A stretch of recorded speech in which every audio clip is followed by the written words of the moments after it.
तो पड़ोसन परेशान है, कौन है? पड़ोसन परेशान है, तकलीफ में। सैयदा फातिमा अपने घर से चादर उठाई और आप उसके घर गई तो देखी औरत तड़प रही है, दर्द ज़ै में मुब्तला है, तड़प रही है, लौट रही है। कितनी तकलीफ है उस औरत के। आपने जाके देखा उस तड़पती हुई औरत के सर पे हाथ रख दिया। अल्लामा हसन फरमाते हैं, दिल दर्द से बिस्मिल की तरह लौट रहा हो, सीने पे तसल्ली को तेरा हाथ भरा हो।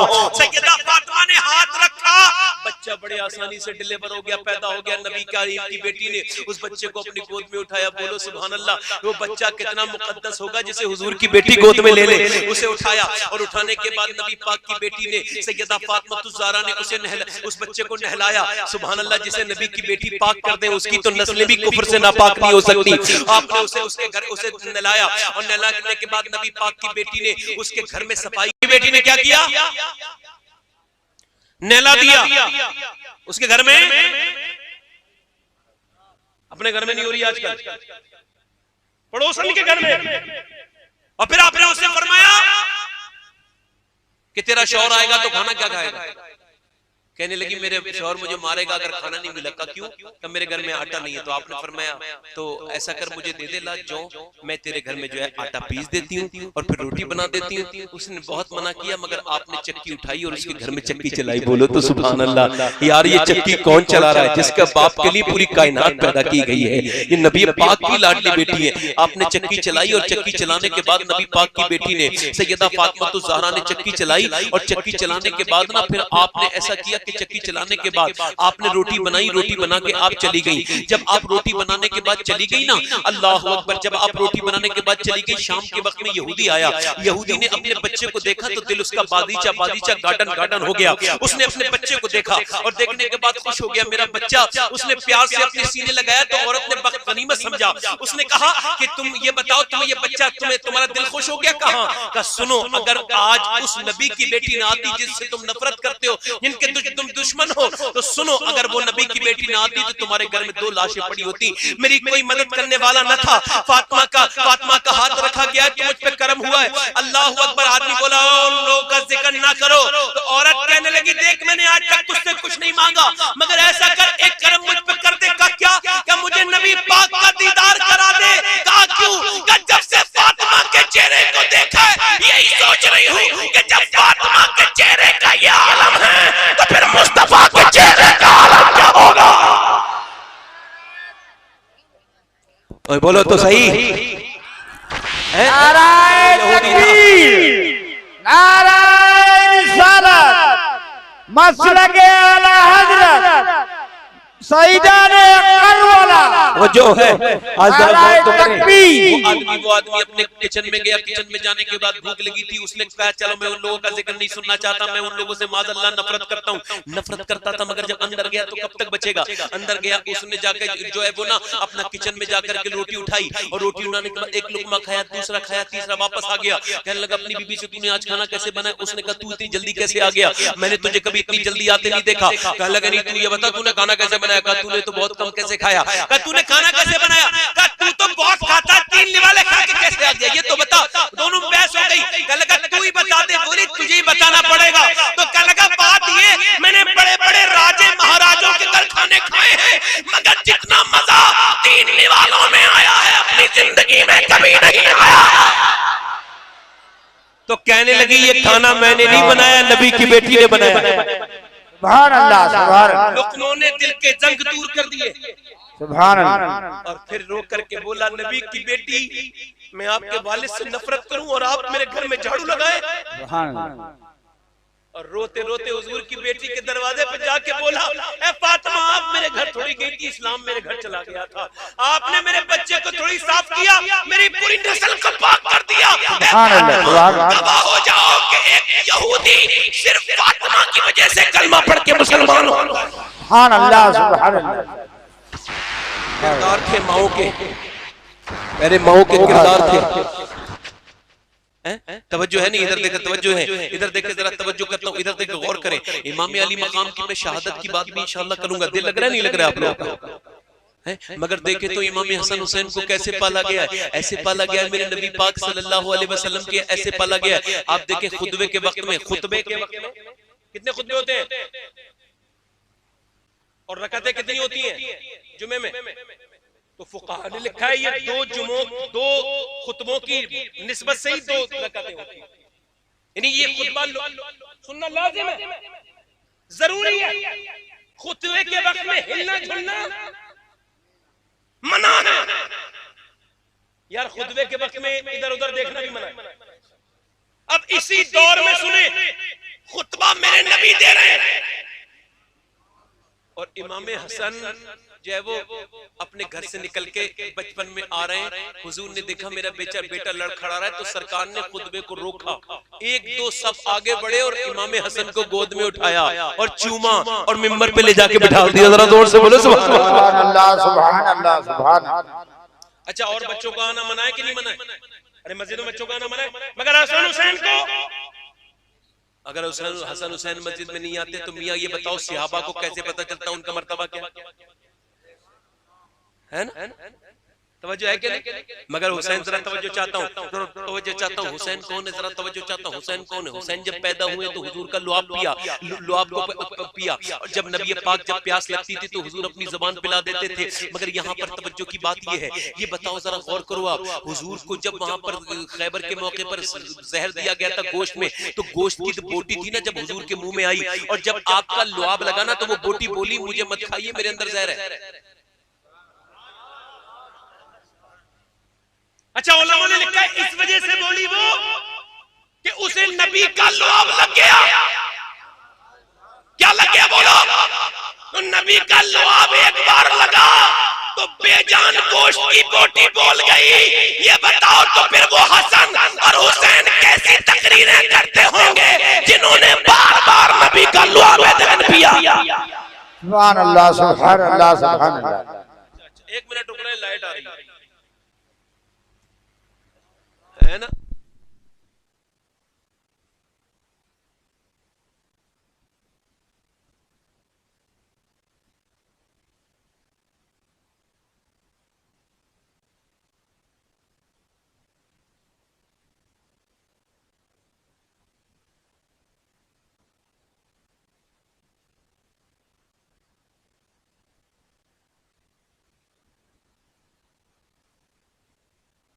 भी हमारे सुभान अल्लाह, सुभान अल्लाह। मैं आज बहुत आजमाइश में फंस गया, बार बार मुझे परेशान किया जा रहा है, मगर कोई मसला नहीं, जोर से बोलो सुभान अल्लाह, सुभान अल्लाह, सुभान अल्लाह। अब बस बात कर रहा हूँ, इधर देखें, मैं क्या अर्ज कर रहा था आपसे, माँ ऐसी हो तभी तो हुसैन, इधर देखें इमाम अली मकाम ने करबला पे क्या, करबला में नेज़े पे चढ़ के क्या पढ़ा? क्या पढ़ा? क्या पढ़ा? कुरान कैसे पढ़ दिया? गर्दन कट गई। यहां तक लिखा है कि धड़ आग का करबला में है और सर आपका 50 किलोमीटर दूर कूफा में है। धड़ का सर से कोई कनेक्शन नहीं, सुभान अल्लाह, मगर कुरान पढ़ रहा है सर। सुभान अल्लाह, सुभान अल्लाह, सुभान सर कुरान शायद भाई पढ़ रहा है। ये बताओ सर ने कुरान कैसे पढ़ दिया? तो मियां जब बाप कुरान पढ़ता होगा तभी तो बेटे ने पढ़ा। सुभान अल्लाह, सुभान बाप अली, सुभान अल्लाह। कुरान कैसे पढ़ते हैं आपको पता है? मौला अली कैसे कुरान पढ़ते हैं? मौला अली कुरान एक दिन में खत्म करते हैं। एक कुरान 30 पारे कितनी देर में खत्म करते हैं? आपके बारे में लिखा है, मौलाना जलालुद्दीन ने भी लिखा है और ये अशरफी लाल थानवी ने भी लिखा है। इन्होंने लिखा है कि हजरत मौला अली रकाब में पांव रखते थे पहला, और दूसरा जीन पे बैठने से पहले एक कुरान पूरा कर देते। सुभान अल्लाह, सुभान अल्लाह। अच्छा, आपके समझ में आया ये कैसे पूरा हो गया? नहीं समझ में आया। करामत समझ में, करामत समझ में, और जो समझ में आ जाए वो करामत नहीं होती है। अल्लाह ने कुरान में फरमाया किससे? मरियम से, ये पेड़ सूखा हुआ है, इस पे तुम हाथ लगा दो। क्या कर दो? अब मरियम ने हाथ लगाया तो पेड़ हरा हो गया और फलों से हरा भरा हो गया, और फर फिर पक भी गए, टूट भी गए। 2 सेकंड लगे, 2 सेकंड में। इसका मतलब क्या? मतलब ये है हाथ लगाना मरियम का काम है, और फिर पेड़ के अंदर वो फल पैदा कर देना, उसे ताजा कर देना, ये मेरे अल्लाह का काम है। कुरान को को शुरू कर देना ये अली का काम है, पूरा करवा देना रब्बुल आलमीन का काम है। सुभान अल्लाह सुभान अल्लाह सुभान अल्लाह सुभान अल्लाह। तवज्जो, अब सुने तवज्जो, अब तवज्जो। मौला अली रदी अल्लाह, तवज्जो इधर देखें, मौला अली रदी अल्लाह तआला की बात कर रहा हूं, मौला अली रदी अल्लाह तआला की बात कर रहा हूं, सैयदना मौला अली रदी अल्लाह तआला की बात कर रहा हूं। तवज्जो मेरी तरफ करें, मौला अली कितने बड़े आलिम हैं कुरान के। जब उनकी शादी हुई तो उन्होंने सैयदा फातिमा से पूछा, ए फातिमा ये बताओ, मैं तो नबी की सोबत में रह के ऐसे कुरान पढ़ता हूं कि अपना जो पैर जब रखता हूं एक जीन पे, वो रखता हूं रकाब पे, और जीन पे चढ़ने से पहले पहले एक कुरान खत्म कर देता हूं। आप बताओ आप कैसे कुरान पढ़ती हो? तो जरा जोर से बोलो सुभान अल्लाह। बताऊं आपको? अब बताओ, जब मियां शौहर ऐसा है तो बीबी कैसी है? जरा तवज्जो चाहता हूं। मौला अली ने कहा सैयदा फातिमा से तुम कैसे कुरान पढ़ती हो? तो फरमाया मेरे सरताज, मैं अपनी चक्की के अंदर दाने डालती हूं और एक चक्कर पूरा नहीं होता कि पूरा कुरान कर देती हूं। जब मां ऐसा कुरान पढ़ते हैं तो हुसैन अगर नेज़े पे कुरान नहीं पढ़ेगा तो फिर क्या?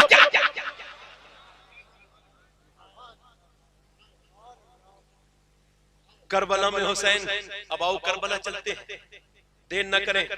फजल है कुल जहां में घरा, बोलो बोलो बोलो बोलो बोलो, घराना हुसैन का अफजल है कुल जहां में, घराना हुसैन का नबियों का ताजदार है नाना हुसैन का। हुसैन की बात करते करबला वाली। अच्छा ये बताओ 1400 वर्ष बीत गए, करबला पुरानी क्यों नहीं? अब भाई अब ना बोलो भाई, अब पीछे वाले जो है लोग बोल रहे हैं वो ना बोलो। अच्छा ये मुझे बताइए कि ये तकरीर सुनने के लिए आए हैं या बोलने के लिए आए हैं?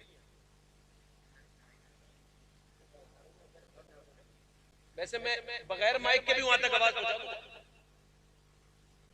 चाचा मुझे, मैं जो आपको बताऊं, मैं बंद के तकरीर करने वाला हूं। अगर 2 मिनट मुझे बीच में गैप हो गया, मैं सारी पीछे खत्म हो जाती है मेरी, क्योंकि तकरीर दिल से होती है। और ये कोई मशीन नहीं लगी, कोई छड़ी नहीं है जादू की जो फेर दूंगा। बात को पहुंचाना है जबान से और दिल से। अब आराम से बोलना नहीं भाई कोई। मैं कह रहा था इमाम हुसैन, क्या कह रहा था? इमाम हुसैन, इमाम हुसैन जो है ना, अब आवाज आ रही सारे लोगों को भाई? हाथ अब ना आ रही? नहीं आ रही?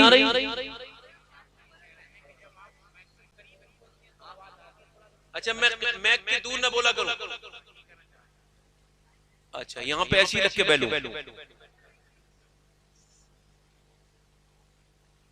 चाचा मुझे मशवरा ना दो, मुझे 10 साल हो गए माइक पर। हाँ एक जगह अगर बैठ जाओ चाचा, मान जाओ, उम्र काफी हो गई, ये बातें छोड़ दो। दुरूशी पढ़ो, अल्लाहुम्मा सल्ली अला सय्यिदना। करबला में इमाम हुसैन क्यों गए? इस वजह से गए कि यजीद जो था ना, वो एक बार हज़रत अमीर मुआविया के जमाने में मदीने आया तो इमाम हुसैन ने अपनी आंखों से शराब पीते देखा। क्या पीते देखा था? अब जो आदमी शराब पीता है, ये बताओ क्या वो इस लायक है कि उसके हाथ में बैत की जाए? अगर इमाम हुसैन उसके हाथ में बैत कर लेते तो जावाज की ये सूरत निकल आती। लोग कहते कि जब हुसैन नहीं मान लिया तो हमें मानने में क्या तकलीफ? हुसैन का वहां खड़ा होना दीन को बचाने के लिए था। आपने फरमाया मैं नहीं मानूंगा। अच्छा अभी जरा देखें आप, अभी आजादी आपने मनाई है, 15 अगस्त को आजादी का दिन आया हिंदुस्तान में। हिंदुस्तान की आजादी में भी इमाम हुसैन का हाथ था। कैसे? अच्छा देखें आप, इसे आजाद कराने वाले का नाम है जो है वो गांधी। क्या नाम है? मोहनदास करमचंद गांधी। अब देखें गांधी जब ब्रिटिश एम्पायर के खिलाफ खड़े हुए तो किसी ने कहा आपके पास है क्या जो आप उसके खिलाफ जा रहे हैं? वो इतने ताकतवर लोग हैं, उनके पास इतनी ताकत है, इतना बड़ा उनके पास बहरी ताकत है, इतनी उनके पास जो है वो मैदानी ताकत है, उनके पास बेहतरीन जंगजू है, उनके पास बंदूकें हैं, राइफल है, उनके पास ताकत है। आपके पास चरखा है, डंडा है, आपके पास सूत है। ये बताओ आपके चंद लोग आपके साथ हैं और आप कहते हैं झगड़ा झगड़ा नहीं करेंगे, सिर्फ अहिंसा से, हिंसा से नहीं, अहिंसा से, अमन से हिंदुस्तान को आजाद करेंगे। ये बताएं इतनी बड़ी ताकत से टकराने का ज़हन कैसे बन गया? तो गांधी ने कहा मुझे और तो कुछ नहीं सूझा, मगर मैंने करबला के हुसैन को देखा कि हुसैन ने जब यजीद को देखा तो यजीद से हुसैन टकरा गए, और ये नहीं देखा कि मैं 72 हूं वो 22,000 है। और उसका मतलब क्या निकला? उसका नतीजा ये निकला कि दुनिया जाके देख ले कि जहां 72 22 से टकराए थे, वहां जाके दुनिया देख ले कि 22,000 का नामो निशान भी मौजूद नहीं है, और 72 के खेमे अपनी करबला की जमीन पे लगे हुए हैं। हुसैन करबला के मैदान की तरफ चल रहे हैं। आपने मुस्लिम बिन अकील को भेजा, वाकयात आपने बार बार सुने होंगे, और मुस्लिम बिन अकील को शहीद कर दिया गया। इमाम हुसैन जा रहे हैं। अब जब जा रहे हैं इमाम अली मकाम, जरा तवज्जो चाहता हूं, आपको पता था जब इमाम हुसैन पैदा हुए थे तो आपकी पैदाइश के बाद ही आपकी जो है वो शहादत की खबर भी शोहरत में आ गई थी। तो आप जब वहां पहुंचे तो आपको जो है वो यजीद के फौजियों ने रोक लिया। अभी इस बात पर तवज्जो चाहता हूं, जब यजीद के फौजियों ने आपको रोक लिया, रोकने के बाद इमाम अली मकाम से आप आगे नहीं जा सकते यजीद के हुक्म से, यानी अभी करबला नहीं आई है, बीच में ही रोक लिया, आप नहीं जा सकते, अब आप नजर बंद हो गए, अब हमारी कैद में हैं आप। तो आपने फरमाया अच्छा ठीक है, ये बताओ नमाज का वक्त है, तुम नमाज पढ़ोगे कि नहीं पढ़ोगे? बोलो तो सुभान अल्लाह। किनसे कहा? यजीद के फौजियों से। क्या कहा? नमाज का वक्त है, तुम नमाज पढ़ोगे कि नहीं? नमाज का वक्त है, तुम नमाज पढ़ोगे कि नहीं पढ़ोगे? तो यजीद के फौजी कहने लगे हमारे पास पानी नहीं है, 1000 से ज्यादा फौजी थे, हमारे पास पानी नहीं है। तो आप रज़ी अल्लाह तआला अन्हु ने उनकी तरफ देखा और फिर फरमाया ऐ मेरे काफिले वालों, सारा पानी दे दो। और आपने सारा पानी दे दिया और उन्होंने वुजू किया, और वुजू करने के बाद इमाम हुसैन के पीछे नमाज पढ़ी। तो इमाम को पता था आगे मेरे बच्चों पर पानी रोक दिया जाएगा, मेरी सकीना बच्ची प्यासी तड़पेगी, मेरा अली असगर प्यासा रहेगा। मगर इमाम हुसैन ने ये दुनिया को दिखा दिया, हुसैन इसका नाम है कि मेरे नाना के उम्मती की नमाज कज़ा न हो जाए, चाहे मेरा पूरा घर भूख से परेशान। आपने सारा पानी दे दिया, अगर आप पानी ना देते तो ये करबला वाली प्यास में आपने सारा पानी दे दिया। और सारा पानी देने के बाद इमाम अली मकाम को उन लोगों ने फिर उसके बाद जरा गौर करें, अब ये करबला का मैदान शुरू हो गया। आपने बहुत समझाया लोगों को, आपने तकरीरें की, मगर लोगों के समझ में नहीं आए। आपने कहा भाई देखो मैं तुमसे लड़ने नहीं आया हूँ, मुझे जाने दो, मैं चला जाता हूँ, मगर कोई नहीं माना इमाम अली मकाम। अच्छा अगर कोई ये ना समझे कि इमाम हुसैन उनसे डरते थे, आपको पता है जब जो है वो इब्ने ज़ियाद ने जब फौज भेजी ना कितनी 22,000, तो उसमें उसके जनरल ने ये कहा था कि ऐसा करो फौज और दो। तो उसने कहा 72 लोगों के लिए 22,000 फौज दे दी, और कितनी चाहता है? क्या लगे तूने 72 तो देख लिए, मगर तुझे ये पता उसमें अली के पोते कितने हैं और अली के बेटे कितने? वो एक 1000 के बराबर है। एक 1000 के बराबर है। तवज्जो चाहता हूँ, इमाम अली मकाम रज़ी अल्लाह तआला के गुलामों ध्यान से, यहाँ से अल्लाह करे तो कोई डिस्टर्ब ना हो बीच में, तो अब मैं अपनी बात को कहता चला जाऊँ। इमाम अली मकाम रज़ी अल्लाह तआला अन्हु ने लोगों को समझाया, मगर लोगों के समझ में नहीं आया। जंग शुरू हो गई। जब शुरू हुई तो इमाम हुसैन रज़ी अल्लाह तआला अन्हु के भाई के बेटे हजरत कासिम करबला के मैदान में जब लड़ने के लिए गए, आपको पता है जैसे कासिम इब्ने हसन जब करबला के मैदान में लड़ने के लिए गए हैं, यजीदी फौजियों का बयान है जब हसन का बेटा कासिम आता था तो ऐसा लगता था कि कासिम नहीं आ रहा, बल्कि खुद हसन मैदान में उतर गए हैं। इमाम कासिम गए, कासिम जाकर के शहीद हो गए। उसके बाद हज़रत देखें, अब तवज्जो चाहता हूँ यहाँ पर क्या मामला है। हुजूर के इमाम हुसैन है, हुजूर जब इमाम हुसैन शहीद होते थे तो हुजूर को पता था, अल्लाह जानता था कि मेरा हबीब उस वक्त नहीं होगा। तवज्जो चाहता हूँ, मेरा हबीब उस वक्त दुनिया में बज़ाहिर तौर से नहीं होगा, बज़ाहिर तौर से मेरे हबीब नहीं होंगे। अच्छा देखिए इसके बाद गौर करें, तवज्जो चाहता हूँ। अच्छा मौला अली भी नहीं होंगे, सैयदा फातिमा भी नहीं होंगी, है ना। अब देखिए इमाम हुसैन का एक बेटा है, उसका नाम है अली अकबर, 18 साल की उम्र है। और अली अकबर जब पैदा हुए ना तो इमाम हुसैन ने उस दिन पूरे दिन तोहफे बांटे। तो शाम को आपकी बहन ज़ैनब आई, कहने लगी भाई मुझे भी तो तोहफा दो। कहा मैं समझता था तुम सबसे पहले आओगी और तुम सबसे बाद में आई हो बहन। तो सैयदा ज़ैनब ने कहा मुझे तोहफा इतना बड़ा लेना था, मैंने सोचा आप सबसे निपट जाए। कहा बोल मेरी बहन क्या तोहफा चाहिए? कहा मुझे ये अली अकबर ही चाहिए। सैयदना अली अकबर को पाला किसने? सैयदा ज़ैनब ने, फूफी ने। किसने पाला? जो अल्लाह करे, किसने पाला? और चेहरा कैसा है अली अकबर का? जब अली अकबर मैदान कारज़ान में गए तो यजीदी डर गए कि अल्लाह के रसूल आ गए। उनका चेहरा बिल्कुल हुजूर की तरह। और हुजूर के एक भाई, इमाम हुसैन के एक भाई है, उनका नाम है हजरत अब्बास अलंबरदार। अच्छा, ये इमाम हुसैन के सगे भाई नहीं है, मगर जब ये पैदा हुए तो उन्होंने आंख नहीं खोली। क्या नहीं खोली? जब इमाम हजरत अली ने कहा ये आंख नहीं खोलेगा जब तक हुसैन को नहीं लाओगे। हुसैन आए, इमाम हुसैन ने गोद में लिया, तब आंख खोली, पहला देखा इमाम हुसैन को। और ये जो अब्बास अलंबरदार थे ना, इनका चेहरा बिल्कुल मौला अली की तरह था। ये चलते तो ऐसा लगता था अली चल रहा है, ये बोलते तो ऐसा लगता था अली बोल रहे हैं। जब ये तलवार निकालते थे तब भी ऐसा लगता था अली ने तलवार निकाल ली है। तब जो चाहता हूं, अब इमाम हुसैन करबला के मैदान में है तो जरा गौर करें। अच्छा, अब आपकी जो बहन ज़ैनब है, इनका चेहरा बिल्कुल अपनी मां फातिमा की तरह है। अल्लाह को पता था कि मेरे महबूब का नवासा जब करबला में जाएगा तो मेरा महबूब नहीं होंगे, अली नहीं होंगे, फातिमा नहीं होंगी। तो अल्लाह ने अपनी कुदरत से अब्बास को अली की जैसी सूरत दे दी और अली अकबर को अपने महबूब की तरह सूरत दे दी और ज़ैनब को अपनी बंदी फातिमा की तरह सूरत दे दी कि जब माँ की याद आए तो हुसैन अपनी बहन ज़ैनब का चेहरा देख ले, और जब बाप की याद आए तो अब्बास का चेहरा देख ले, और जब नाना की याद आए तो अपने बेटे अली अकबर का चेहरा।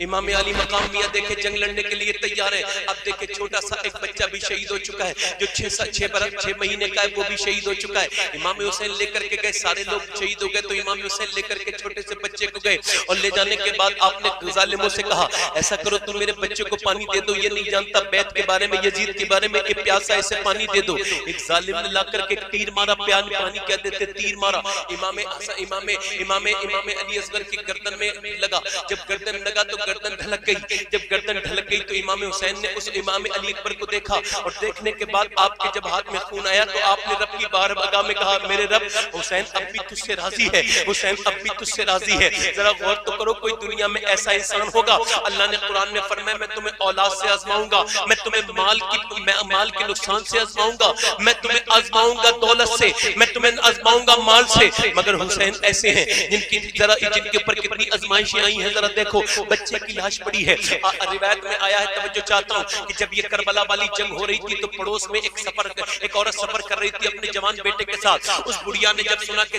वो शोर मच रहा है तो उसने अपने बेटे से कहा देख के तो आओ ये कैसा शोर है। तो बेटा गया और जाकर के अब आया वापस, अपनी माँ के पास आके रोने लगा, कहने लगा माँ गजब हो गया। कहा क्या हुआ? कहा मैंने फातिमा ज़हरा के घर के बच्चों की लाश को जमीन पे पड़े देखा है, उनके ऊपर घोड़े दौड़ रहे हैं, मैंने हुसैन को देखा है कि पूरा खानदान शहीद हो रहा है हुसैन का। माँ ने कहा मेरे बेटे सुन, मेरे बेटे मैंने तुझे जिनके ऊपर दुरूद पढ़ना सिखाया ये उन्हीं के नवासे हैं, और मैं जिस फातिमा की कनीज हूँ ये उसी का बेटा है। और कोई होता ना हमारे जैसी कोई औरत होती तो कहती चल चल हमें सफर करना है, जल्दी से निकल, हमारा क्या मतलब। मगर वो माँ कितनी किस्मत वाली थी, कहने लगी मेरे बेटे मैंने तुझे आज ही के दिन दूध पी के पिला के जवान किया था, तुझे मेरी दूध की कसम है जा और जा करके मेरे नबी के दिल की ठंडक में जाके कुर्बान हो जा। बेटा जो है अपनी माँ के हाथ चूम के निकला और जाकर के माँ ने इमाम अली मकाम के हवाले किया और कहा इब्ने रसूल मेरे बेटे की मेरी जिंदगी भर की कमाई है, अपनी बारगाह में कबूल कर ले। इमाम हुसैन ने कबूल कर लिया। अब मियां वो लड़का जाता है, जाकर के यजीदियों से लड़ता, एक से लड़ता, दो से लड़ता, कितनों से लड़ता, आखिरकार 100 से बदतर बदतरीन गधे किस्म के यजीदी भेड़िए आ गए, आकर के खेल लिया उस बच्चे को, और उस बच्चे को जब बिखेरता था तो उसकी माँ ने ऐसे करके अपनी गर्दन अपना ऐसे करके अपना दुपट्टा फैलाया, और फैलाने के बाद कहा मौला इस बूढ़ी माँ की इस जवान औलाद को अपनी बारगाह में कबूल कर ले। इत्तेफाक ऐसा हुआ कि जैसे माँ की दुआ पूरी हुई एकदम उसका सर कटा और झोली में गिर गया। माँ की झोली में गिरी तो माँ रोई नहीं, बल्कि माँ ने उस सर को बालों की तरफ से उठाया, उठाने के बाद फिर मैदान करबला में फेंका और कहा जो चीज हम अल्लाह के नाम पे दे देते हैं वो वापस नहीं लेते, अल्लाह अकबर वो वापस नहीं लेते जो अल्लाह की राह में दे देते हैं। जरा गौर तो करो, हुसैन इब्ने अली करबला के मैदान में गए हैं, अल्लाह अकबर आपके छोटे छोटे नवासे शहीद, आपके छोटे छोटे भांजे शहीद हो चुके हैं, आपका बेटा शहीद हो चुका है। जब हुसैन करबला के मैदान में गए तो उलमा लिखते एक बाल भी सफेद नहीं था, मगर जैसे ही बच्चे आपके शहीद हुए तो सारे बाल इमाम हुसैन के शहीद हो गए। सुभान अल्लाह, सुभान अल्लाह। भूखे प्यासे करबला के मैदान में गए, उससे पहले अब्बास के बाजू कटते हुए देखे थे। अल्लाह अकबर, एक साथ इतने जनाजे कोई उठा सकता है जितने हुसैन ने उठाए? पूछो अगर किसी का बेटा मर चुका हो तो उससे पूछो बेटे का जनाजा कैसे उठाया जाता है, मगर हुसैन ने अपने भाइयों के जनाजे भी उठाए। अल्लाह अकबर, अपने घर वालों के जनाजे भी उठाए, अपने छोटे छोटे बच्चों के जनाजे भी उठाए। मगर करबला के मैदान में मेरा इमाम आज चला गया है, इधर तवज्जो करें। हजरत सैयदना बाबा फरीदुद्दीन गंज शकर रज़ी अल्लाह तआला अन्हु पर निजामुद्दीन औलिया रिवायत करते हैं कि बाबा फरीद फरमाते एक बुजुर्ग ने देखा कि एक करबला से एक दिन पहले उन्होंने ख्वाब में देखा कि एक खातून जो है ना वो करबला में झाड़ू लगा रही है, झाड़ू। तो वो उनके करीब गए और जाकर के पूछा आप कौन है जो झाड़ू लगा रही हैं? तो उस खातून ने सर ऊपर को उठाया और कहा बात यह है कि यहाँ पर कल को मेरा बेटा हुसैन शहीद होके गिरेगा, मैं यहाँ की कंकरी हटा रही हूँ, मेरा नाम फातिमा है, मैं अपने बेटे के लिए जमीन साफ करने आई हूँ।